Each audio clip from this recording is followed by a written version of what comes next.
যার কলিজার ভিতরে আখিরাত নাই, সাফ কথা মনে রাখবে, এটা বুজুর্গদের কথা। যার দিলের মধ্যে আখিরাতের ফিকির নাই, কবরের ফিকির নাই, পরকালের মানসিকতা নাই, আল্লাহর কথা শুনলে সে গাফলতি করে, খামখেয়ালি করে। কারণ সে জানে এগুলো, আরে তো ইতান এই সমস্ত কথা ইতান ধরে নি বেড়া চলবে বেড়া। আল্লাহর রহমতে তারা 3 জন বিদেশ বেড়া নাইছে, এই সমস্ত দমক হমক দিতে আইস 3 ফুট বিদেশ যে বেড়া বেড়া চিন্তা কি, বুঝেন নাই কথা না?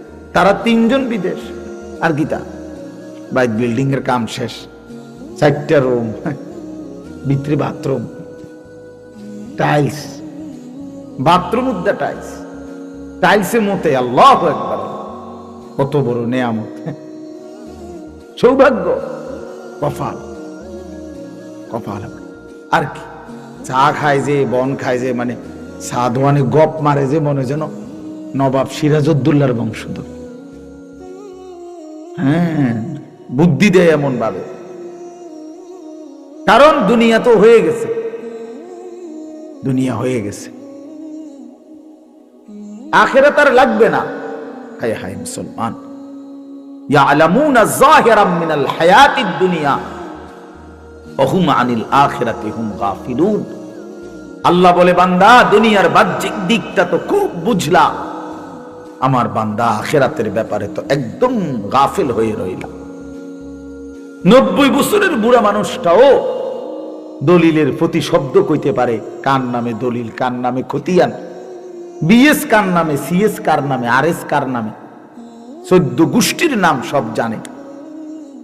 কিন্তু আল্লাহর কোরআনের একটা সূরা বলতে বলবেন শুদ্ধ, দোয়ায়ে কুনুত পড়তে বলবেন শুদ্ধ কইরা, হুজুর আমগো আর এই বয়স নাই, নাই তানার আমগরে কইয়া লাভ নাই, ওনার কোন রকম আল্লাহ আল্লাহ কইরা কবরে যাও।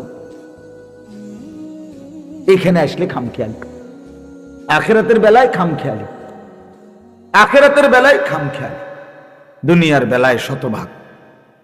দুনিয়া বুঝে নিচ্ছে এক সুতা, এই তাল গাছটা কাইটটা দিলে আপন ভাই আপন বাতিজার বাড়ি ঢুকতে পারে না, দিত না, বুড়ো হইয়া গেছে, বাঁকা হইয়া গেছে, না দিতাম না, দিতাম না কইছি, দিতাম না, দিতেন না, কার দিতাম না কইছি, কইছি দিতাম না, আর কি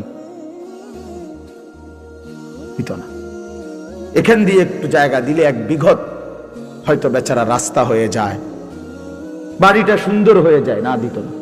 দরকার হলে আরেক জায়গায় গিয়ে 30,000 টাকা দিব, বুঝেন না? কিন্তু ভাতিজারে দিত না, আপন জনকে দিবে না। এর চাইতে বড় জালেম আর কেউ হইতে পারে। আপন জনকে যে ঠকায় সে নিকৃষ্ট জালেম, নিকৃষ্ট জালেম, নিকৃষ্ট জালেম। আপন স্ত্রীর মোহর যে আদায় করে না সে একদম নিম্নমানের মানুষ, একেবারে অসভ্য, একেবারে অসভ্য, একদম অসভ্য এটা। আপন স্ত্রীর মোহর যে দেয় না, আপন বোনের সম্পদ যে দেয় না, আপন ফুপুর সম্পদ যে দেয় না, আপন জনকে যে বঞ্চিত করে, বিশ্বাস করেন একেবারে নিকৃষ্ট অসভ্য লোক ছাড়া আর কিচ্ছু নাই। অসভ্য মানুষ, বেহায়া লোক, বেহায়া।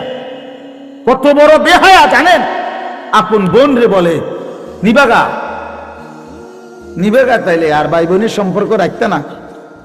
হ্যাঁ, আমি জানি না, আমরা তো এই দেশের মানুষ, আমি জানি না, আমি কি চাঁদের দেশে থাকি নাকি? নিবেগা তাইলে একবারে মানে সুদবুদ করে নিগেবা, আর আইতা না, ভাই বোনের সম্পর্ক আর রাখতে না তাইলে? হ্যাঁ, এই 10 শতকও নিবেগা। তার মানে কি বুঝাইতে চাইতেছে জালেমে? এই জালেম না, এই জালেম বুঝাইতে চাইতেছে, বোন তুই আমার আপন বোন, আমার রক্তের বোন বাগিনা, যদি আমার ঘরে খাইতে হয় আমি ভাইয়ের ঘরে জমি দিয়ে খাইতে হবে। কি দিয়া খাইতে হবে? জমি দিয়া খাইতে হবে। কিন্তু গ্রামের মানুষ যদি খাইতে হয় আমার ঘরে জমি দেওয়ান লাগে না, এমনি খাইতে পারে। তুমি কি গ্রামের মানুষরে মেহমানদারি করাও না? কথা বলেন না কেন? তো তখন কি তার থেকে জমি নিছিলা? তো তারে খাওয়াইলা কোন লজ্জায়? আর আপন বোনের বেলায় কও যে নিবাগা, আর আইতা না তাহলে আর নিতে না, একবারে নিবাগা সদ্বোধ কইরা। কি পরিমাণ বেহায়া মানুষ, কি পরিমাণ অসভ্য মানুষ বলেন। আল্লাহ রাসূল সাল্লাল্লাহু আলাইহি ওয়াসাল্লাম বলেন, মান আখাযা শিবরাম মিনাল আরদি যুলমান তাওয়াকাহু আল্লাহু ইয়াওমাল কিয়ামাহ সাবআ আরদিন।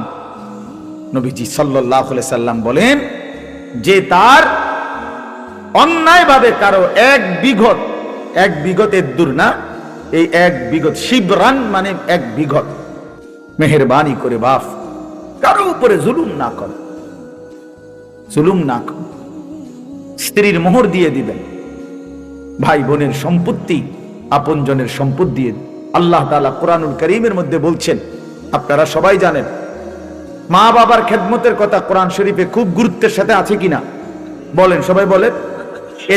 যেখানেই মা বাবার গুরুত্বের কথা আছে বিশ্বাস করেন, এরপরেই মা বাবার প্রতি উত্তম আচরণের পরে দ্বিতীয় নম্বরে একজন ব্যক্তি উত্তম ব্যবহার করবে কার সাথে, কোরআনে বলছে দ্বিতীয় নম্বরেই ওয়াবিজিল কুরবা, নিকটতম আত্মীয় স্বজন, নিকটতম আত্মীয় স্বজন। সব জায়গায় আছে, সব জায়গায় আছে। চাচা কি নিকটতম আত্মীয় না? কথা বলেন। ভাই কি নিকটতম আত্মীয় না? তো ভাতিজা, ফুফি, খালা, বোন, বল স্ত্রী, এরা আপনজন না? এই জন্য এটা কোনোভাবেই না করা, কোনোভাবেই না। দুনিয়ার এই সামান্য সম্পদ, 1 শতক 2 শতক 1 বিঘত, একটু রাস্তার জায়গা, আরে মিয়া দুনিয়া ছেড়ে দিলে লস না, কিচ্ছু না। দুনিয়া এমনি ছেড়ে দিতে হবে, দুনিয়া এমনি ছেড়ে দিতে হবে মিয়া, কিত্তেন দুনিয়া এমনি ছেড়ে দেওয়ার বিষয়। দুনিয়া নিজেই থাকবে না, সে আপনারও তো থাকতে দিবে না। একদিন আমিও থাকবো না, একদিন গোটা সৃষ্টি জগতও থাকবে না। ইদা রাজ্জাতিল আরদু রাজ্জা, আল্লাহ তাআলা বলছেন এই মাটি রেজা রেজা, পাউডার পাউডার হয়ে যায়। ওয়া তাকুনুল জিবালু কালইহনিল মানফুশ, তুলা ধুনাইলে, লেফ তোষক বানাইবার আগে তুলারে যে ধুনায় মেশিনে বা লাঠি দিয়া বাইরাইয়া, এরকম ধুনানো তুলা যেভাবে ওড়ে, আল্লাহ তাআলা কোরআনে বলছে ইসরাফিল ফু দিলে সমস্ত পাহাড়গুলো এভাবে ধুনানো তুলার মতো উঠতে থাকে। কি ফায়দা ভাইয়া? জমিন তো আপনিও রাখবেন না, আপনার সন্তানও রাখতে পারবে না, কেন নিজের আখিরাত বরবাদ করে সন্তানের জন্য দিয়ে গেলেন? কেন দিয়ে গেলেন? ও আপনারা মনে রাখবে? মোটেও মনে রাখবে, মোটেও মনে রাখবে না। এজন্য আমি কথার প্রসঙ্গে অনুরোধ করলাম, সম্পদ এক জাররা হক নষ্ট করেন, আপন জনের সম্পদ দিয়ে দিবেন, বলেন ইনশাআল্লাহ। আমি বুক ফুলাইয়া বললাম ইনশাআল্লাহ। আমি আপনাদের এলাকার মানুষ, আমার বোন, আমার বাবা মারা যাওয়ার পরে ওমা বাড়িতে বলে যে বাড়ির বসত, আমি বললাম আমি প্রথম বাসায় বলছি বাড়ির বসত ভাই বোন সবাই নিবে, সবাই অবাক, আরে কস কি তুই, বসত তো ভাইয়েরা পায়, বোনেরা বলে পায় না। আমি কি এর চাইতে বড় মিথ্যা কথা, গাঁজাখুরি কথা আসমানের নিচে জমিনের উপরে আর নাই। এটা জুলুম বেটা, অন্যায় কথা, অন্যায় কথা এটা। কেন বসত পাবে না? 1 কেজি লবণ, 1 কেজি নুন যদি বাপ রাইখা যায় মৃত্যুর আগে, ওই 1 কেজি লবণের মধ্যে ভাই বোন সমান সবাই অংশীদার। 1 কেজি নুন, 1 কেজি লবণের মধ্যে অংশীদার। কি মনে করছেন বাড়ির বসত পাবে না মানে? কেডা বলছে আপনার? এরা কে বলছে এই মিথ্যা কথা? বলেন এখন নিয়ে আসেন ওই হুজুরে, জিজ্ঞাসা করি আমি, কে বললো এই কথা? এত বড় মিথ্যা কথা। আপনি বলেন হুজুর অনেক কথা নতুন করে লাগবো ফ্যাস। কি ফ্যাস লাগবো? আপনি অন ফ্যাস লাগলে তো ভালো, আখেরাতে যে আপনারা টাঙ্গাইয়া ফিটবো। কথা বলেন না কেন? কবরে যে আপনারা টাঙ্গাইয়া ফিটবো, তখন তো আরো বড় ফ্যাস। তখন তো আপনি আবার বলবেন হুজুররা তো আমার দুনিয়া কইলে ভালো আছিল, ঠিক কিনা বলে? তো আমি চেষ্টা করতাম,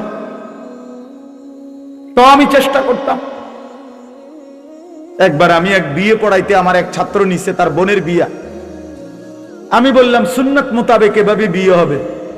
একবারে টাই টুই স্যুট পরা, একবার বলতেছে আমারে হুজুর ছেলের পক্ষের নতুন করে আপনি আবার এই নিয়ম বললে হ্যাঁ ফিতনা হবে, মানে আগে সমাজের যে কুপ্রথার যে নিয়ম ওইভাবে চলুক। তাই বললাম যেহেতু আমি এভাবে ছাড়া জানি না, কোরআন সুন্নাহ মতে যেভাবে বিয়ে পড়া আমি এটাই জানি, ওই আপনি যেটা বুঝাইতে চাই আমি এটা জানি না, কষ্ট করে বিষয়টা আপনি পড়ান। আমি ভাত খাইতে এসি, ভাত খাই, আমি যেটা জানি না আমি করতে শিখতাম, এটা আপনারটা তো আমি জানি না। কথা বলছেন না, আপনারটা আপনি জানেন তো আপনি পড়া। হুজুর এ কথা কইলে হবে না, আমরা কি পারিনি। আরে পন্ডিত, আপনি শুধু ভাতের থালাটা চিনেন, হ্যাঁ আপনি শুধু ভাতের থালাটা চিনেন। এই জন্য বাবা দিন দিনই সারা পৃথিবী মানলেও যেটা হুকুম, সারা পৃথিবী না মানলেও এটাই হুকুম, এটাই হুকুম। আল্লাহ তাআলা কোরআন কারীমের মধ্যে যা বলেছেন তাই কথা, রাসূলুল্লাহ সাল্লাল্লাহু আলাইহি ওয়াসাল্লাম সুন্নাহর মধ্যে যা বলেছেন তাই কথা। আপনি মানলো এটা দিন, না মানলো এটা। সারা পৃথিবী যদি সেজদা করে তবুও আল্লাহ বড়, সারা পৃথিবী যদি সেজদা নাও করে তবুও আল্লাহ বড়, তবুও আল্লাহ, আল্লাহই বড়, কোরআনই বড়, দ্বীনই বড়, ইসলামই বড়। এজন্য যুবক ভাই তোমাদেরকেও বলি, নওজোয়ান তোমরা অসংখ্য ছেলে মুসলমানের সন্তান, দ্বীন মানো না, আল্লাহকে মানো না, অনেক বিষয়ে রাসূলকে মানো না, তাই বলে মনে করো না নিজেদেরকে বুদ্ধিমান। প্রিয় ভাই আমার, মনে করো নিজেকে চালাক মনে করো না, কোনো নাফরমান চালাক হয় না। আল্লাহর কসম, আল্লাহর কসম বললাম, কোন বেঈমান চালাক হয় না। সমস্ত পাপী মূর্খ হয়, সমস্ত জালেম মূর্খ, নাফরমান বুদ্ধিমান হয়। রাসূলুল্লাহ সাল্লাল্লাহু আলাইহি ওয়াসাল্লাম বলেন বুদ্ধিমান কে? নবীজিকে জিজ্ঞেস করছে, মান আকিয়াসুন নাস ওয়া আহজামুন নাস, হে নবী বুদ্ধিমান কে, বিচক্ষণ কে? নবী সাল্লাল্লাহু আলাইহি সাল্লাম বলেন আকসারুহুম যিকরান লিল মাউত, বেশি বেশি যে মৃত্যুকে স্মরণ করে, ওয়া আকসারুহুম ইস্তিদাদান লিল মাউত, যে বেশি বেশি মৃত্যুর জন্য প্রস্তুতি গ্রহণ করে, সে বুদ্ধিমান। আরেক হাদিসে নবী বলছেন আল কাইয়িসু মান দানা নাফসাহু ওয়া আমিলা লিমা বাদাল মাউত, বুদ্ধিমান সে যে নিজের হিসাব রাখে এবং মৃত্যু পরবর্তীর জন্য আমল করে। রাসূলুল্লাহ সাল্লাল্লাহু আলাইহি ওয়াসাল্লাম বলেছেন, কোরআন শরীফে আল্লাহ তাআলা বলছে যারা ইলমের কদর বোঝে, ইন্নামা ইয়াতাযাক্কারু উলুল আলবাব, তারা বুদ্ধিমান। যারা তিনটা কাজ করে নিয়মিত আল্লাহ বলে তারা বুদ্ধিমান। এক, যারা দাঁড়িয়ে বসে শুয়ে হর হালাতে আল্লাহ তাআলার জিকির করে, যারা আল্লাহ তাআলার কুদরত নিয়ে ফিকির করে আর বেশি বেশি আল্লাহর কাছে দোয়া করে, তারা বুদ্ধিমান, তারা বিবেকবান, তারা বিচক্ষণ। যার জবানে মাওলার জিকির, যার দিলে আল্লাহ তাআলার কুদরতের ফিকির, যে হাত তুলে রবের কাছে নিজের সব জরুরত আল্লাহর কাছে চায়। নবীজি বলেন উম্মত স্যান্ডেলের ফিতাও যদি ছিঁড়ে যায়, স্যান্ডেলের ফিতা সেটাও আগে আল্লাহকে বলো। শিরাকা না আলাইক, জুতার ফিতা আল্লাহর কাছে বলো, আল্লাহর কাছে বলো। ইজা সাআলতা ফাসআলিল্লাহ, নবী সাল্লাল্লাহু আলাইহি ওয়াসাল্লাম বলে কিছু চাইলে আল্লাহর কাছেই চাও। ওয়া ইজা ইসতাআনতা ফাসতাইন বিল্লাহ, সাহায্য প্রার্থনা করিলে আল্লাহর কাছেই সাহায্য প্রার্থনা। আল্লাহ তাআলা নবীজি সাল্লাল্লাহু আলাইহি ওয়াসাল্লাম কেউ পাত্তা না দিলেন আপনারা কোনো অসুবিধা নেই। ছেলেরা তোমরা যদি কেউ পাত্তা না দাও, বাবা ইসলাম ঠকবে না, তুমি ঠকে যাবে। ইসলাম তোমার মুহতাজ না, আল্লাহর কোরআন তোমার মুহতাজ। কোন জালেম, কোন নাফরমান, কোন পাপীর কারণে ১৫০০ বছরের ভিতরে কোরআন এক জাররা বিন্দু কমে নাই, কমছে, কিন্তু জালেম ধ্বংস শেষ। আজকে শেষ জালেম আরেক, সারা পৃথিবীর কুখ্যাত এক জালেম, সিরিয়ার ২৪ বছরের এক জালেম শাসক আজকে বিদায় নিছে। ওই বেঈমানও বিদায় নিছে। অল্প কিছুদিন আগে একবার ১৬ বছরের জালেম বিদায় নিছে, এবার ২৪ বছরের জালেমও পৃথিবীতে বিদায় নিছে। সারা পৃথিবীতে স্বৈর শাসক, অন্যায়কারী, জুলুমকারীর বিদায়ের ঘন্টা বাজতেছে পৃথিবীতে। সিরিয়ার প্রেসিডেন্ট বাশার আল আসাদ, ওই জালেম, ওই গাদ্দার 24 বছর একটানা অন্যায়ভাবে ক্ষমতা কুক্ষিগত করে রাখছে। মাত্র 11 দিনে তার মসনদ তছনছ হয়ে গেছে। এখন পর্যন্ত বিমান দিয়ে যে ভাগছে, কই ভাগছে এটাই কইতে পারতেছে না, কেউ খুঁজেই পাচ্ছে না। এজন্য বন্ধু আমার, একক হোক আর সমষ্টিগত হোক, কোন জালেম টিকে না। প্রিয় ভাই শুনো, বাবারাও শুনেন, অন্যায়কারী টিকে না আজ কিংবা কাল। আমি অনেক দিন বলছি এ কথা। প্রত্যেক জালেমের পতন, প্রত্যেক নাফরমানের পতন একই সময়ে না। কথা বোঝেন নাই? এটা এমন না যে প্রতি জালেম 30 বছরের ভিতরে শেষ হয়ে যাবে, এমন না।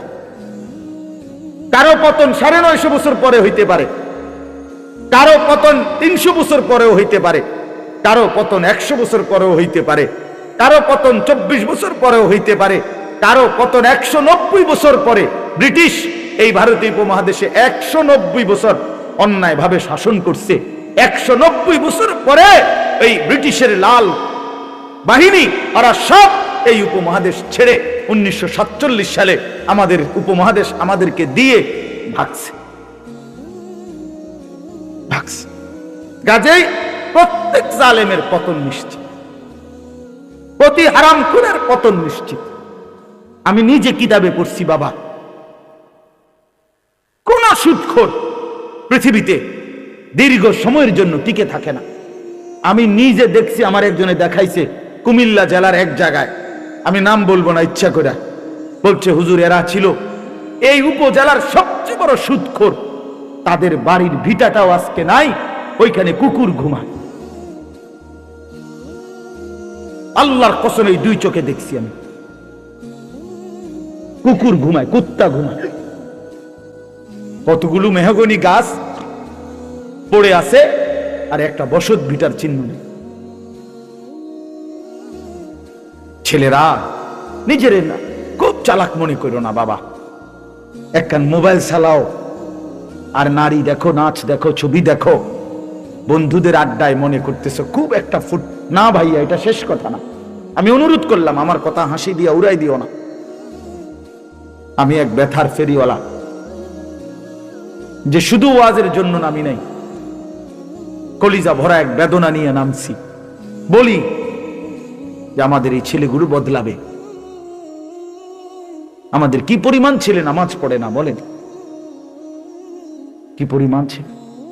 একটা দিন একটি মহল্লার, একটা উপজেলার, একটা ইউনিয়নের, একটা গ্রামের যদি 10টা মসজিদ হয়, ফজরের নামাজে একটা দিন হিসাব নিয়েন, 10টা মসজিদে আপনি 10 জন করে 100 জন যুবকও পাবেন। আহা মুসলমান, এভাবে হেরে গেলাম কেন? এভাবে হেরে গেলাম কেন বাপ? ছেলেরা বলো ভাইয়া, এভাবে মালিককে ভুলে গেলা কেন? বলো আমার ভাই, তুমি আমার ভাই। অনেকে তো আমার সন্তানের বয়সী হবা, আমার সন্তানের বয়সও 16, 15 শেষ। তাইলে ভাই আমার, বন্ধু আমার, আমরা এমন হয়ে গেলাম কেন? মহল্লাকে মহল্লা, ঘরকে ঘর আমাদের মুসলমানের ঘর, ফজরের নামাজে আমাদের মুসল্লি কোথায়? হাহা, বাবার চোখেও পানি নাই, মায়ের চোখেও পানি নাই। আপন মা বাবা জীবিত, অথচ সন্তান নামাজ পড়ে না। মা বাবার কোনো আফসোস বলতে নেই, এক ফোঁটা চোখের পানিও ফেলে না। আহা, আমার ছেলের কি হবে? আমার সন্তানের কি হবে? ফিকির একটাই, শুধু টাকা, রোজগার। হয় বিদেশ গিয়া রোজগার করো, নয়তো দেশে থাকি, অথচ নামাজ পড়ে না। আপনারা সহজ হিসাব করেন, আপনাদের হিসাব মিলান। 5টা 40-এ ফজরের জামাত, কেউ যদি 10টা বাজে ঘুমায়, 11টা বাজে ঘুমায়, রাত 11টা, 12টা, 1টা, 2টা, 3টা, 4টা, 5টা, প্রায় 7 ঘন্টা। একজন চিকিৎসা বিজ্ঞানী ডাক্তারের মতেও স্বাভাবিক সুস্থ সামর্থ্যবান মানুষ 6 ঘন্টা ঘুমাইলে আনাফ। একদম পূর্ণ যুবকও যদি 6 ঘন্টা, এর বেশি কোনো জরুরত নেই। তাইলে বন্ধু আমার, আজকের সন্ধ্যায় যখন সূর্য ডুবছিল, ছেলেরা 1 মিনিট ভাবো, আল্লাহ তাআলা বলে, বান্দা ধীরে ধীরে অন্ধকারের কালো চাদর দিয়ে আমি পৃথিবীটা ঢেকে দিছি, এবং রাত যত গভীর হইছে চারিদিকের আওয়াজ আমি তত নিস্তব্ধ করে দিয়েছি। আর সিএনজি চলে না, অটো চলে না, দোকানের শাটার, দোকানের হই হুল্লোড় সব বন্ধ, সব বন্ধ। এমনকি আমার কুকুর বিড়ালগুলো পর্যন্ত, আমার জন্তুগুলো পর্যন্ত আমি ঘুম পাড়ায় দিছি। এক একটা এক এক জায়গায় পড়ে রয়েছে, সব জায়গা নিস্তব্ধ করে দিলাম, অন্ধকার দিয়ে ঢেকে দিলাম, তুমি বান্দা ঘুমাইবা বলে। আমি যেন ডাক দিয়ে বলছি, আমার সৃষ্টির সব জীবজন্তু তোরা চুপ থাকো, আমার বান্দা এখন ঘুমাবে। আমি যেন ফেরেশতাকে বলছি, ফেরেশতা সারাদিনের এই সাদা আকাশকে কালো চাদর দিয়ে ঢেকে দাও, আমার বান্দা ঘুমাবে। যে মালিক 7 ঘন্টা এইভাবে সুন্দর পরিবেশ করে দিয়ে আমারে তোমারে ঘুম পাড়ায় রাখলেন, 7 ঘন্টা পরে আল্লাহ বললেন, বান্দা মাত্র 4টা রাকাত নামাজের জন্য আমি তোমার কাছে 10টা মিনিট সময় চাই। কি পরিমাণ নাফরমান,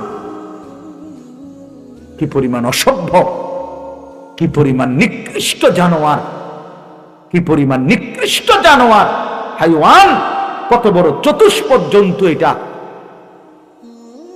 যে মালিক তারে 7 ঘন্টা ঘুম পাড়ায় রাখছে, সে সেই মালিকের 4 রাকাত নামাজের জন্য 10টা মিনিট সময় দিতে রাজি না। আপনি ভেবে দেখেন, একটা ছেলে, ভাবো ভাই, একটা ছেলে, তুমি বদলাও, তুমি কারো দিকে তাকাইও না, তুমি একলা ভাবো। একজন ছেলে, তোমারে বললাম বাবা, তুমি বলো এত বড় জুলুম আল্লাহর সাথে কেমনে করল?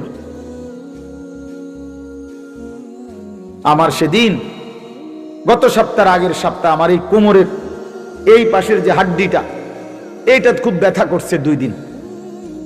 বিশ্বাস করেন, এইটুকু হাড্ডির একটু ব্যথা করছে। আমি 2টা রাত 2টা সকাল ঘুমাইতেই পারিনি, ছটফট করছি, ব্যথায় আমার ছটফট করছি। এমন যদি 2 বছর হইতো, এমন যদি 20 বছর হইতো, তো আমি কেমনে ঘুমাইতাম, আমি কেমনে বাঁচতাম? তো যে মালিক আমাকে প্রতিনিয়ত সুস্থ রাখলো, যে মালিক এমন সুন্দর জীবন যৌবন দিল, ভাইয়া 16 বছর, 18, 20 বছরের শরীরে তোমার এখন কোনো রোগ নাই, তুমি সুস্থ, তোমার শরীরে যথেষ্ট শক্তি আছে, তোমার চোখ, নাক, কান, হাত, পাও সব কিছু ভালো, তুমি কেন নামাজ পড়ো না ভাইয়া? বলো ছেলেরা, বলো বাবা, এভাবে নিজেরে নষ্ট করে দিলা কেন? এভাবে নিজেরে বরবাদ করে দিলা কেন? কোরআনুল কারীমের মধ্যে আল্লাহ বলছেন, ইবলিস তুই আমারে সেজদা দিলি না, আজকের থেকে তুই শয়তান। মনে রাখবা ভাই, যে সেজদা দেয় না সে শয়তান। কারণ এর আগে ইবলিসকে শয়তান বলা হতো না। যেদিন থেকে ইবলিস সেজদা দেয় নাই, সেদিন থেকে তাকে কি বলে? নাকি আগের থেকে শয়তান ছিল? তার কোন দিন থেকে শয়তান হলো? হ্যাঁ হ্যাঁ, যেদিন থেকে সেজদা দেয় নাই সেদিন থেকে আল্লাহ বলল, ইবলিস আজকের থেকে তুমি রাজিম, ফাখরুজ ফা ইন্নাকা রাজিম, তুই অভিশপ্ত, বের হ। ওয়া ইন্না আলাইকা লানাতা ইলা ইয়াউমিদ্দিন, আল্লাহ বললেন, ইবলিস আজকের থেকে কিয়ামত পর্যন্ত সেজদা দিলি না, তোর উপরে আমি আল্লাহর লানত। একটা ছেলে বুঝো ভাইয়া, তোর উপরে আল্লাহর লানত। এজন্য যার কপালে সেজদা নাই, তোর উপরে আল্লাহর লানত। মনে রাখিস বেটা, তোর উপরে খোদার গজব, আল্লাহর লানত, আল্লাহর লানত তোর উপরে। ভাত খাস বেটা, ঘুম যাস, খাবার আর ঘুম, পেশাব পায়খানা এগুলো কুত্তারও পূরণ হয়, কুত্তাও খায়। দেখ বেটা গিয়া, কুত্তাও খায়, কুত্তাও ঘুমায় বেটা, কুত্তাও পেশাব পায়খানা করে, কুত্তারও যৌন চাহিদা পূরণ হয়। এই জন্য কুকুরেরও বাচ্চা কাচ্চা হয়। কথা কয় না। তাহলে কি বোঝা গেল? কুকুরেরও যৌন চাহিদা কি হয়, নাহলে কুত্তার ছাও হয় কেমনে? বলে তুমি মনে করছো নারী ছবি, মোবাইলের অশ্লীল দৃশ্য তোমার শাহওয়াত পূরণ হইতেছে, তোমার মনের অশ্লীল কামনা পূরণ হইতেছে, তুমি বড় লাভবান, তুমি বড় বুদ্ধিমান। হ্যাঁ হ্যাঁ, চুল ফিরাও বারবার পিছনের দিকে, আর সিবা একটা প্যান্ট হিন্দা ফাঁটা হাঁটো। সিবা প্যান্ট মনে রাখবা গোলামের প্যান্ট, এটা ঐতিহাসিক তথ্য। কৃতদাসের প্যান্ট হলো কৃতদাসের পোশাক, মানে কৃতদাস বুঝেন, গোলাম, গোলামের পোশাক, এই সিবা প্যান্ট। আফ্রিকান, এটা ঐতিহাসিক কথা হলো, আফ্রিকান কৃতদাস গোলাম যাদেরকে দিয়ে কাজ করাইতো, তাদেরকে দিয়ে পূর্ব যুগে এই চিকন চিপা প্যান্ট পরাইতো, যাতে করে কাজে ফাঁকি দেওয়া দিতে না পারে, বসতে না পারে, যেন মতনের লাইগাও নিচে বইতে না আরে, খাড়াইয়া মতে যাতে। হ্যাঁ হ্যাঁ, সত্যি কথা বুঝছেন মৌলানা সাহেব? এই চিপা প্যান্ট হলো কৃতদাসের প্যান্ট, গোলামের প্যান্ট। বেঈমান তোমারে বলছি এটা ফ্যাশন। হ্যাঁ, তুমি বোধাই ফ্যাশন মনে করে দিছো দৌড়, বেওকুফ কোথাকার। একটাবার জিজ্ঞাসা করলে না কোনো আলেম রে যে আমি মুসলমান, আমি কেন গোলামের পোশাক পরব? এজন্য ভাইয়া আমার, বন্ধু আমার, আমি খোলামেলা বললাম, আমি হয়তো একটু শক্ত বললাম, আমি তোমার মনে করাই দিলাম, আমি তোমার বিবেক নাড়াইতে চাইলাম, এই জন্য স্পষ্ট বললাম। কোন মুসলমান সুস্থ স্বাভাবিক মানুষ আমার ভাই, এক ফোঁটা ঈমান যার কলিজার মধ্যে আছে, সে নামাজ না পড়ে থাকতে পারে না।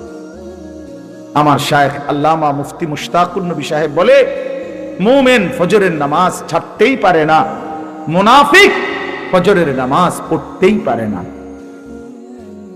না না, কথা পুরোটা কইয়া কর, আপনি ঠিক কই না উদা, পুরোটা কথা কর যে মুমিন ফজরের নামাজ না পড়ে থাকতে পারে না, কোন তো? আর মুনাফিক ফজরের নামাজ পড়তেই পারে। বলেন কি বলছি? পড়তেই পারে, মুনাফিক ফজরের নামাজ পড়তেই পারে। রাসূলুল্লাহ সাল্লাল্লাহু আলাইহি ওয়াসাল্লাম বলেন, ফজরের নামাজ মুমিনের নামাজ। ফজরের নামাজ কার নামাজ? মুমিনের।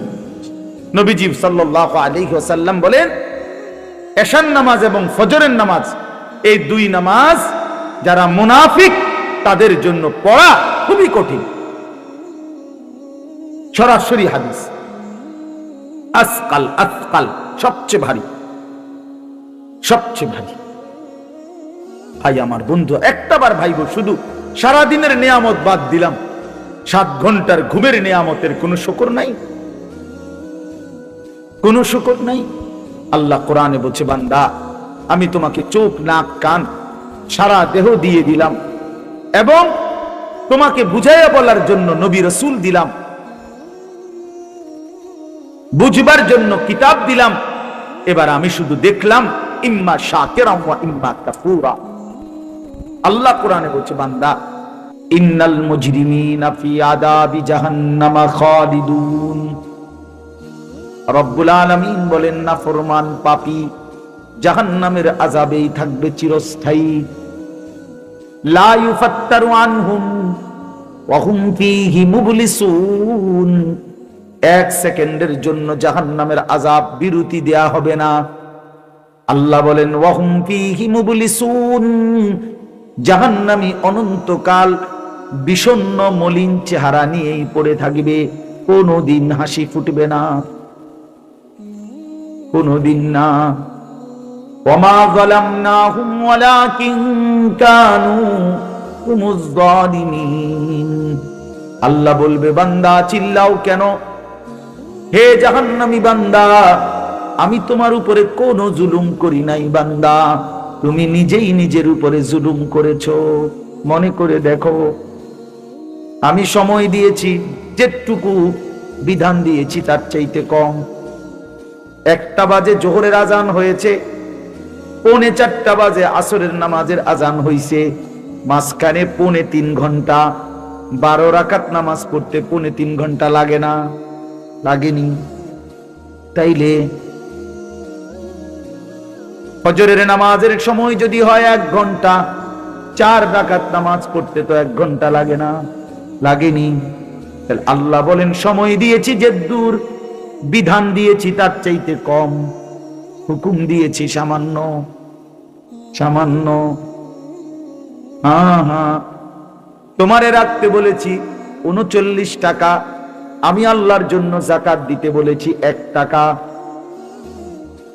40 টাকায় 1 টাকা, তাও যদি 1 বছর পূর্ণ হয়, তাও যদি নেশাব পরিমাণ হয়,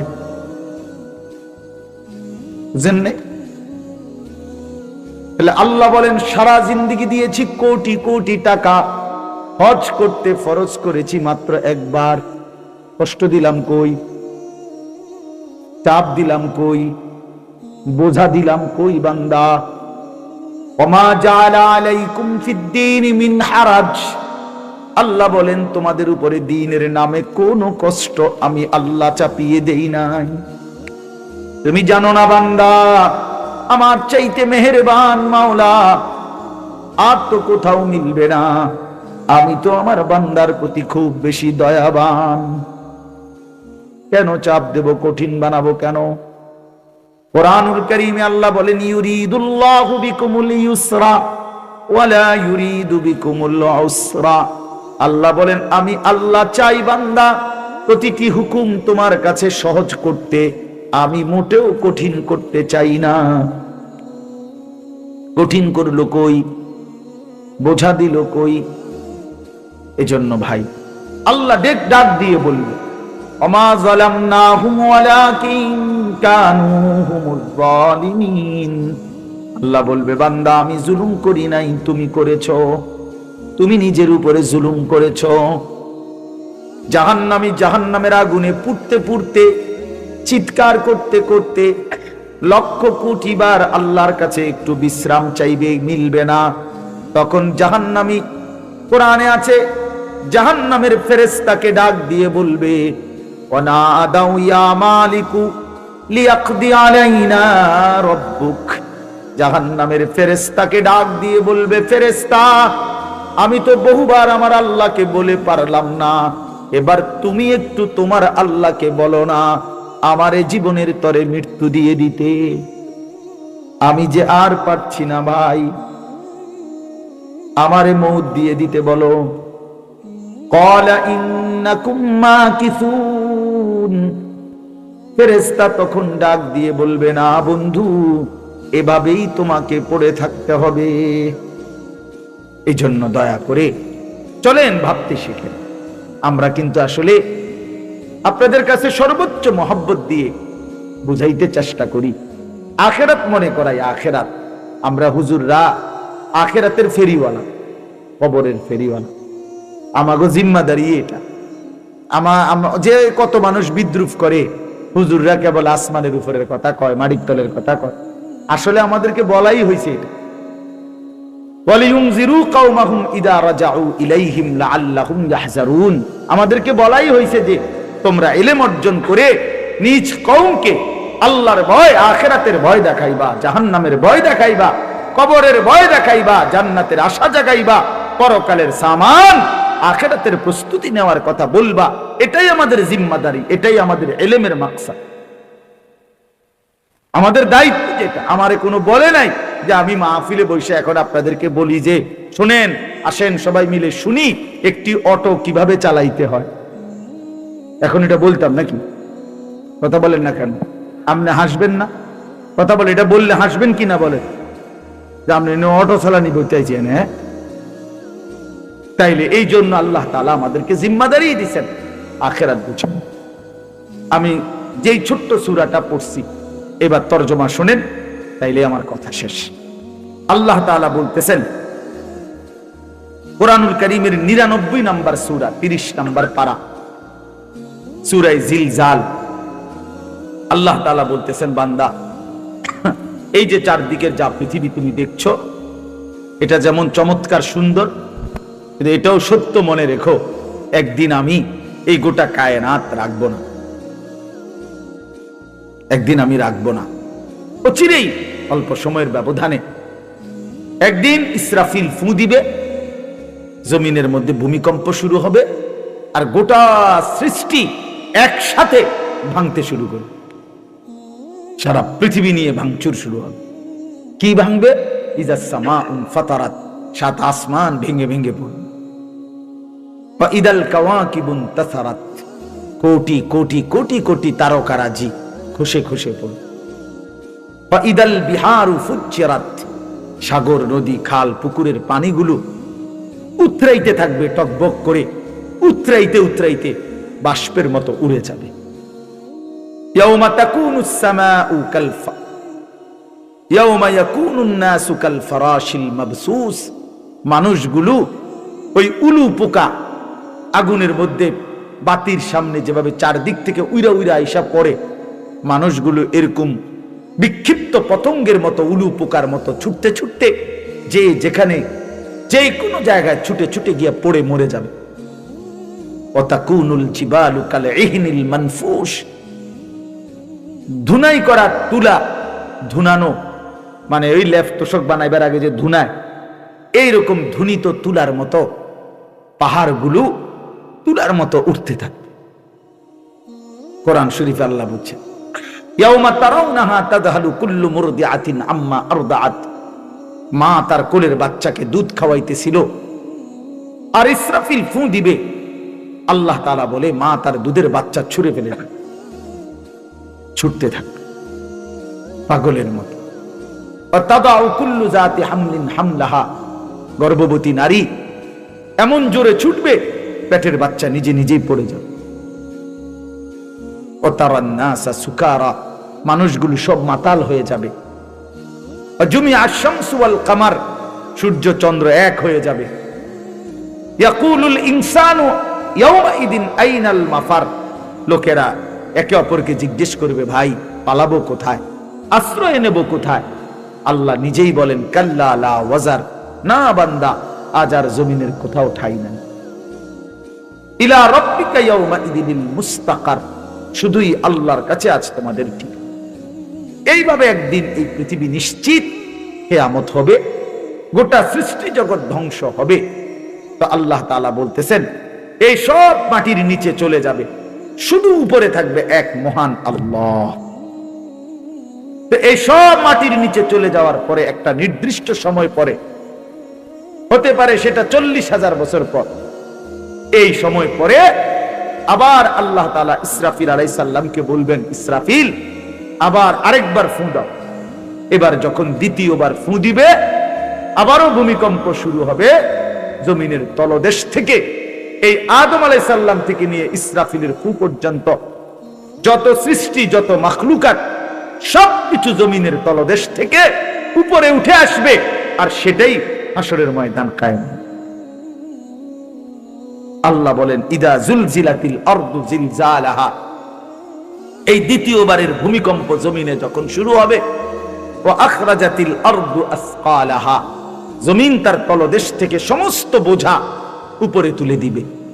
ওয়া ক্বালাল ইনসানু মা লাহা, এখানে তাফসীরের মধ্যে আছে জমিনের উপরে উঠা সমস্ত কিছুর মধ্যে হীরা মণি মুক্তা স্বর্ণ রৌপ্য, এই অর্থ সম্পদ।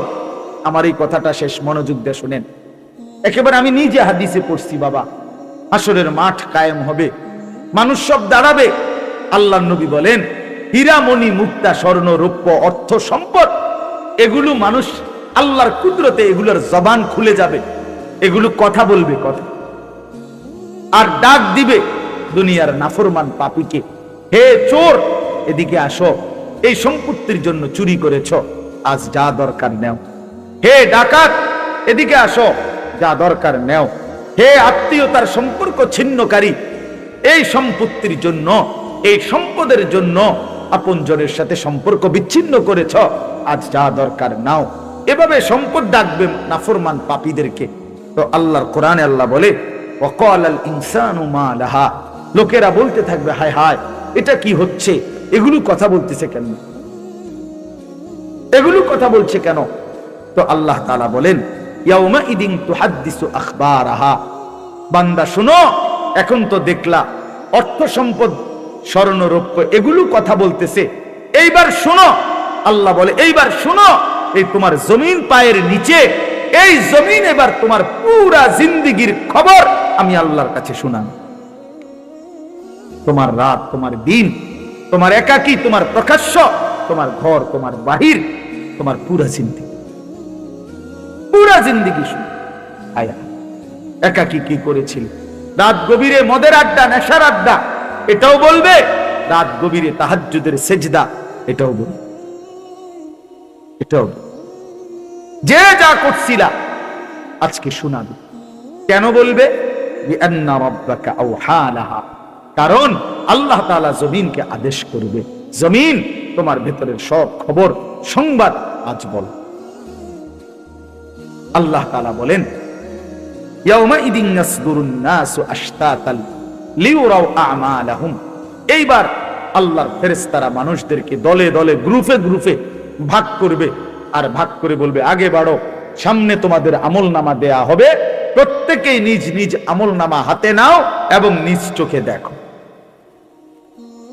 ফামান ইয়ামাল মিসকালা যাররাতিন খায়রান ইয়ারা ওয়া মান ইয়ামাল মিসকালা যাররাতিন শাররান ইয়ারা। এটা মূল কথা, এই সূরার মূল বক্তব্য এই কথা। এটা আল্লাহ বলেন সেদিন হাসরের ময়দানে যখন তোমাদের হাতে আমলনামা দেয়া হবে, তখন তোমরা নিজ চোখে দেখতে পাবে তোমাদের জীবনের এক বিন্দু ভালো কাজ অথবা এক বিন্দু মন্দ, তুমিই দেখবে।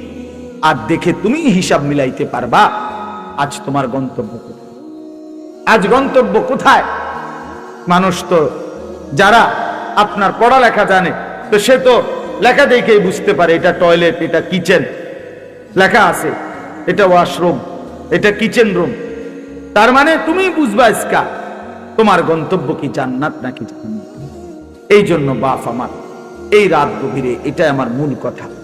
এতগুলো কথা বলার অর্থ হইল আমি আপনি আল্লাহ থেকে আড়াল হব না, হতে পারি না। আমাদের জিন্দেগির এক সেকেন্ড লুকানোর কোনো সুযোগ নাই। এই জন্য বুড়ো বাপ আপনাকেও বলি, আমাকেও বলি, যুবক ভাই তোমাদেরকেও বলি, গুনার এই রাস্তা ছেড়ে দাও ভাইয়া। লোনা জলে তৃষ্ণা মেটে না, অর্থাৎ যে পানি লবণাক্ত ওই পানি দিয়া তৃষ্ণা মেটে না, ঠিক কোন গুনাহের দ্বারা মানুষের তৃপ্তি হয় না। কোন ঘুষখোর তৃপ্তি পায় না, কোন জেনাকার বেবিচারী তৃপ্তি পায় না, কোন হারামখোর নাফরমান তৃপ্তি পায় না, কোন বেপর্দা নারী তৃপ্তি পায় না। বেটির কোনো তৃপ্তি নাই। বেটির কথা হলো যত বেশি বেড়ই আমারে দেখতে পারে তত বালা। তাহলে বেটির তৃপ্তি কই? বেটির তো কোনো তৃপ্তি নাই। এই জন্য কোন নাফরমান, কোন পাপী তৃপ্ত হয় না, তৃপ্ত হয় না। ৮,০০০ টাকার ইমাম বছরের পর বছর মালিকের ঘরে সেজদা দিয়া, ৮,০০০ ১০,০০০ টাকা ইমাম সাহেব বেতন, কিন্তু মালিকের খোদার ৩০ দিন আল্লাহর ঘরে সেজদা দেয় আর হাসি মুখে জিন্দেগি কাটায়, আর অপেক্ষায় থাকে যেটুকু সামান্য দুনিয়া নিলাম এটুকু কোন রকম পার করে বাকিটা সব আখিরাত থেকে। কিন্তু ৯০,০০০ টাকা কামাই, ৭০,০০০ টাকা কামাই, কিন্তু হারাম করে দেখবেন জিজ্ঞাসা করে লাখ টাকা কামাই করার পরেও কিস্তি চলে ৪টা। কিস্তি চলে কয়টা? ৪টা। খবর নেই, কিস্তি শেষ হয়, কিস্তি তার শেষ হয়। তো কি লাভ হইল ভাইয়া? কি লাভ হইল? এজন্য দুনিয়া ধোকা, দুনিয়া ধোকা, দুনিয়া ধোকা। আখিরাতি আসল, আখিরাতি আসল। ওয়া ইন্নাদ দারাল আখিরাতা লাহিয়াল হায়াওয়ান। আল্লাহ বলছে আখিরাতি জীবন, আখিরাতি সে জীবন, সফলতা। এজন্য চলেন আজকে আমরা নিয়ত করি প্রত্যেকে, তোমরা যে কয়জন ছেলে মনোযোগ দিয়ে শুনছো, আমি তোমাদের কাছে অনুরোধ করি ভাই নামাজ পড়ো। আগামীর সম্ভাবনা মনে রাখো ইসলামে। তুমি যদি ইসলামের সাথে সম্পৃক্ত না হইতে পারো, বিশ্বাস করো বেঈমানের খপ্পরে পড়ে যাবে। আগামীর মুখোমুখি সারা পৃথিবী, আমি বহুদিন বলছি আজও বলি, আগামীর পৃথিবী শুধু বাংলাদেশের ২-৩টা দলের লগে এই হিসাব না। আগামীর পৃথিবী, গোটা পৃথিবী ঈমান এবং কুফর মুখোমুখি, মুখোমুখি। আগামীর সময় এটাই, মাহদী এবং দাজ্জাল। এটাই এই জন্য যে ছেলের কপালে সেজদা আছে ইনশাআল্লাহ সে ইমানদারদের দলভুক্ত হইতে পারে, মাহাদির দলভুক্ত হবে। আর তোমরা যারা নামাজ পড়ো না, তোমাদের চুল যাদের বেঈমানের মতো, তোমাদের চলাফেরা যাদের বেঈমানের মতো, প্রথম ধাক্কাতেই বেঈমানের খপ্পরে পড়ে যাবে, দাজ্জালের খপ্পরে পড়ে যাবে। এটা মনে রাখো, মনে রাখো ভাই। আগামীর সম্ভাবনা আলহামদুলিল্লাহ, এটা বাস্তবতা। আমার শায়েখ আল্লামা মুফতি মুশতাকুর নবী সাহেব কালকে খুশিতে আনন্দে বলতেছেন যে এই যে আপনারা দেখছেন সিরিয়ার এক স্বৈর শাসক বাশার আল আসাদ, সে পলাইছে।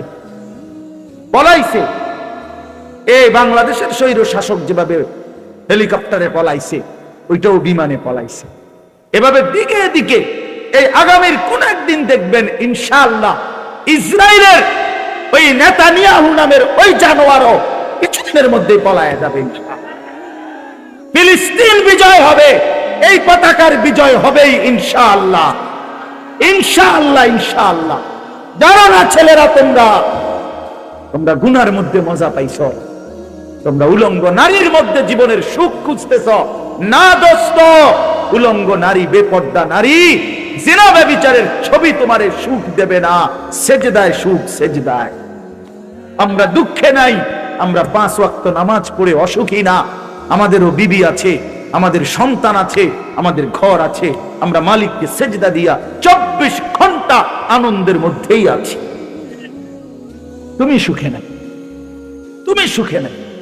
কোন হারামখোরকে কেউ ইজ্জত করে না, ভালোবাসে না। একজন কেউ না। আমারে বলছে, আমারে, আমি দেখলাম প্রথম কইলো জি স্যার, জি জি জি জি জি জি জি জি জি জি, মনে 5 মিনিটে মনে 30 বার কইলো জি জি। বেটা শরীরে সাজছে না, হুজুর মনটা চাইছে ফাঁসাতে একটা লাথি দিই। আমি বললাম আস্তাগফিরুল্লাহ, আপনি কিও কর এ এখন আপনি জি জি কইতাম, ফেনা ছুটতে গেল, আপনি অনকন ফাঁসাত লাথি দিতেন মনে করেন। এক লোকের কথা বলছি আমি, হে হুজুর একটা কাটটা শুট কর, কাটটা শুট কর, তাহলে ইজ্জত কই, হারামখোরের সম্মান কই, কি সম্মান? তোমরা একটা ছেলে বলো, তুমি কোনোদিন ইনসাফের সাথে একটা মিনিট বন্ধু, তোমরা যারা নামাজ পড়ো না, তোমাদের শরীর যাদের নাপাক, পেশাব পায়খানা করে, যারা টয়লেট পেপার পানি ঠিক মতো ব্যবহার করো, যারা নারী ছবি নিয়ে মোবাইল নিয়ে সারা দিন রাত পড়ে থাকো, তোমার সমবয়সী কিছু বন্ধু ছাড়া পৃথিবীর কোনো ভালো মানুষ তোমারে কোনোদিন ডাক দিছে কিনা তুমি একটাবার মনে করো। সমবয়সী কিছু বন্ধু আছে, এগুলো এক হমাইনা এক লগে তোমার সাথে অসৎ চলে ফিরে, হয়তো হেরা হয়তো তোমার চুলের দিকে তাকাইয়া বলছে দোস্ত সেরকম, তুমি জিঙ্গাইলে না সেরকম ডাকেডা। ঠিক আছে, আমিও ধরে নিলাম তোমারে সেরকম দেখা যাইতেছে। এখন সে কে? না না না, সে ডাকে, ওই সে কে? সেরকম যে দেখা যায়, সেরকমটা কি গাঁজাখোর না ফুট্টাখোরের মতো, না বাবাখোরের মতো, না ডাইলখোর, না ইয়াবাখোরের মতো? জিঙ্গাইলে না দোস্ত সেরকম যে কইলা, কি আমারে কি দেখতে কি জোনায়েদ বাগদাদির মতো লাগে না বাইজিদ বোস্তামির মতো লাগে? হ্যাঁ, তাহলে পুত্তাখোরের মতো লাগে, বাবাখোরের মতো লাগে, হারামখোরের মতো লাগে, নাফরমানের মতো লাগে। এই জন্য আমি অনুরোধ করছি, এই চুল ছেড়ে দাও। আমি বললাম তোমরা, তুমি কিংবা তোমার বংশধর দেখবা, দেখবা ইনশাআল্লাহ সারা পৃথিবী জুড়ে ঈমান এবং কুফরের যুদ্ধ একসাথে লাগছে, একসাথে ছোট ছোট প্র্যাকটিস চলতেছে। আফগান বিজয় হয়েই গেছে, কাশ্মীরে লড়াই চলছে, আরাকানে লড়াই চলছে, ফিলিস্তিনে লড়াই চলছে, সারা পৃথিবীতে খন্ড খন্ড লড়াই চলছে ঈমান আর কুফরের। আগামীর পৃথিবীতে একদিন সারা পৃথিবী জুড়ে লাগবে। এজন্য মুসলমান আমরা ইনশাআল্লাহ, আমরা ঈমানদার, আমি কিংবা আমার সন্তান, আমার বংশধর, আমরা এটা দেখব, ঈমানেরই বিজয় হবে ইনশাআল্লাহ। ওই ভারত আমাদেরকে 110 কোটির ভয় দেখায়, ইসকনের এই গুন্ডারা, সন্ত্রাসীরা, এই বেঈমানরা আমাদের প্রকাশ্য দিবালোকে বাংলাদেশে 92% মুসলমানের এই দেশে একজন জলজ্জান্ত অ্যাডভোকেটকে চট্টগ্রামের মাটিতে দিনে দুপুরে জবাই করে ফেলছে। কত বড় বেঈমান, কত বড় অধ্যত্ত, কত বড় অধ্যত্ত, কত বড় জালিম, কত বড় উগ্র। এই জন্য ছেলেরা মনে রাখো এই কথা, আমি অনেক দিন বলছি এই কয়দিনে, যে এরা প্রমাণ করে দিছে, ইসকনের এই গুন্ডারা তোমারে বুঝাই দিছে যে যুবক, সুযোগ পাইলে তোদের কাউকে আমরা ছাড়বো না। কি হুজুর কি পাবলিক, কাউরে ছাড়বে। ওই যুবক শহীদ সাইফুল ইসলাম আলিফ, সে হুজুর, কি বুঝাই দিল যে হুজুরের লগে না, দ্বন্দ্ব আমাদের প্রত্যেকের সাথে বেটা। তোমার লগে ওই ইসকন এবং ওই হিন্দু সন্ত্রাসীরা, উগ্রবাদীরা তোমারও বিরুদ্ধে, আমারও বিরুদ্ধে। তুমি না মনে করছো তোমার চুল দেখে ছেড়ে দিবে? না, আইডি কার্ড আড়াল করবা কেন? তুমি যে মুসলমান, আইডি কার্ডে নাই, তোমার এনআইডির মধ্যে তো লেখা আছে তুমি মুসলমান। তোমার পাসপোর্ট যেই কোন পৃথিবীর এয়ারপোর্টে পাঞ্চ করলেই তুমি যে মুসলমান এটা উঠে আসবে। এটা তুমি এটা লুকাইবা কেমনে? হ্যান্ডে না লুকাইছো, চুলে না পেখম ধরাইছো? পরিচয় পরিচয় আড়াল করা যাবে তো কেমনে কি করবে? কাজেই যেই পরিচয় আমার আড়াল করা যাবেও না, যাওয়ার দরকারও নাই, আমি সেই ইসলাম নিয়েই বেঁচে থাকি। জান দেই তো ইসলামের উপরে দেই, জীবন দিলাম তো, রক্ত দিলাম, শহীদ হলাম তো আল্লাহর জন্যই দিলাম, জান্নাতেই পৌঁছে গেলাম। এই জন্য ইনশাআল্লাহ এটা জরুরি বিষয়, এটা মনে রাখতে হবে। তোমার এটা মনেই রাখতে হবে। বেঈমান ছাড়বেন, ওরা আমাদের একজন মাত্র, তার বিরুদ্ধে অসংখ্য অভিযোগ। এই যেই লোকটাকে বাংলাদেশে চিন্ময় কৃষ্ণ দাস, এই নর পশুর বিরুদ্ধে অসংখ্য, এ যৌন নির্যাতনকারী, এ অসংখ্য অসৎ চরিত্রে তার ব্যাপারে অভিযুক্ত সে। অথচ তার ব্যাপারে ওরা আমাদেরকে বলতেছে আমগরে আলু দিত না, পেঁয়াজ দিবেন, আলু দিবেন, আলু হেতের বাফের, আলু ইন্ডিয়ার আব্বার, পেঁয়াজ ইন্ডিয়ার বাফের পেঁয়াজ। ওরে জিজ্ঞাসা করো বেটা, তোর বাপের বেটা, আলু যিনি দেয় তোদেরকে, যিনি দেয় তোদেরকে, যিনি খাওয়ায় তোদেরকে, যিনি পেঁয়াজ দেয়, আলু দেয়, ইনি তো তোদের কিচ্ছু না বেটা, উনি তো আমাদের আল্লাহ বেটা, আমাদের মালিক তো করে খাওয়ায় বেটা। হেরা কয় আমরা আটকাই দেওয়া পেঁয়াজের দমক বেওকুফ। পেঁয়াজ দিয়ে নি মুসলমান ভয় পাইতো কোনদিন? কিও করে আশ্চর্য কথা না এটা?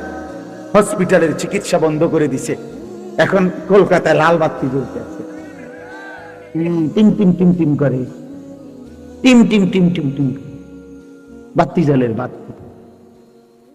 হ্যাঁ, আমি নিজে গেছি কলকাতা 2018 সালে।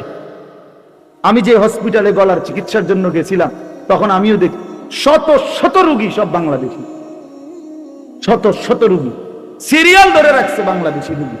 তো আমাদের এই রোগী বাংলাদেশের, তোরা তোদের এখানে না দিলে আমরা বাংলাদেশে হসপিটাল নাই, আমাদের বাংলাদেশে ডাক্তার নাই। এদেশে ইমানদার ডাক্তার আছে বেটা,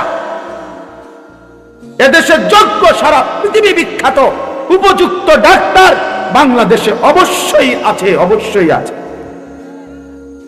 অতএব আমরা এই সমস্ত 110 কোটির ভয় পাই না। 110 কোটি জনগণ তাদের না, 310 কোটি বেটা। তোর জনগণের হিসাব তুই কর, আমাদের একজন। কয়জন?